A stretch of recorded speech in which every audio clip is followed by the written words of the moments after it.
Hi, my name's Jennifer Tayton. I work within the Transplant Diagnostics Division of Thermo Fisher Scientific, and I live in Oak Park, California.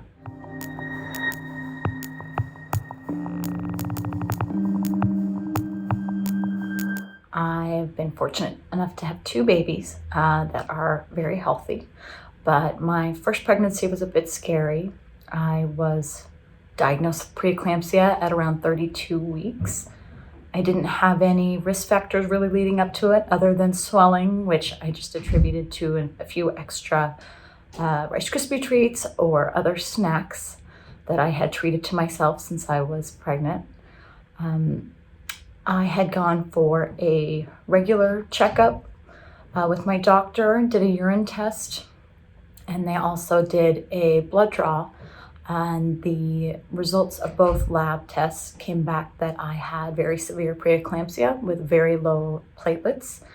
And I remember being told that I was going straight to the hospital to deliver a baby. And I was in straight denial and shock and battled with the doctor saying that it wasn't ready yet. And then I had to go to a housing inspection.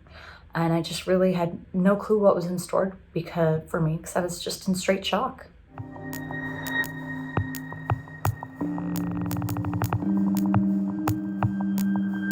My daughter was born at St. John's Hospital. After I was at the hospital, I believe, for 2 days. I was on magnesium and bedridden and incredibly uncomfortable and scared the entire time.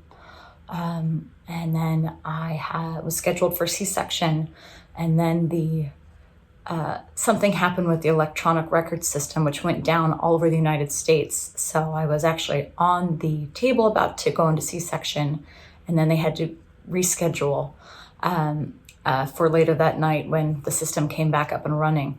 And so later that night, I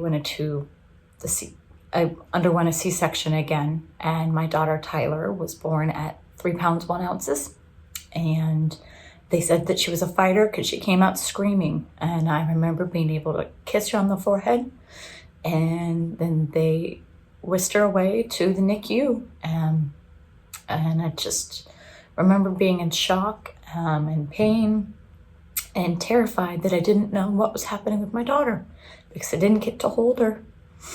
And then I followed up with her in the NICU maybe 2 days later, and I got to hold her for the first time. And she was so little. And we're really lucky that she was healthy and strong and taking milk. But she was there for 2 months up into basically until her normal birth date.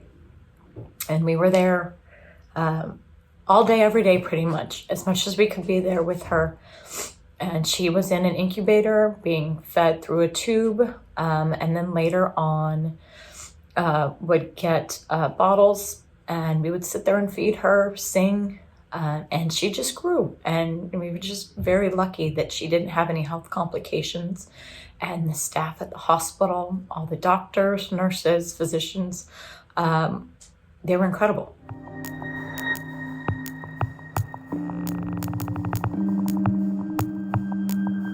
Fortunately, my second pregnancy went more as planned, but they treated me as very high risk. I went in for nearly weekly visits with my doctor. I also saw a bunch of specialists, neonatal specialists, doing very frequent ultrasounds.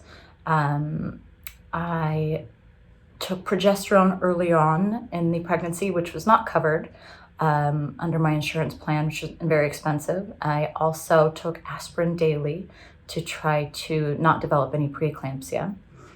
And the doctors, in an abundance of caution, scheduled the C-section for 3 weeks early, which was still considered full term. And thankfully, my son Chase was born healthy and happy. And, we didn't really have any issues, which was really a stark departure from what happened with my daughter.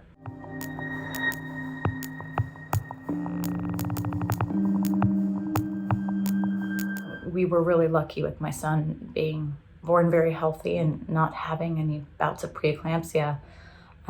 But having preeclampsia for my first pregnancy definitely affected my choice to have more children. After my first, my husband was done and didn't want to have any more because he didn't want to risk losing a child or myself. And I wanted to have one more, and we did. And I think if I had had a healthy pregnancy the first time around, I would have maybe had more children. But as of right now, my family's full and we're done because I don't want to risk it. And it's too taxing mentally to just consider what could go wrong every time. So I think, I've heard of biomarkers. I do know they exist to detect preeclampsia earlier on, and I didn't have it available to me. So it would have been so much better for, I think, my treating providers and myself to be able to detect something earlier on, so that we could plan accordingly and be able to actually detect preeclampsia earlier so that we can mitigate risk down the road. And I think it would make a huge impact for other pregnant women that are in similar situations.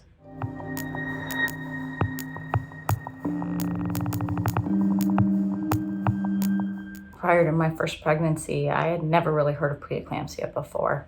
So I think there's an incredible opportunity to inform others about preeclampsia, about the risks, and also about having biomarkers for screening and management of preeclampsia. And I think it'd be a huge benefit for other patients.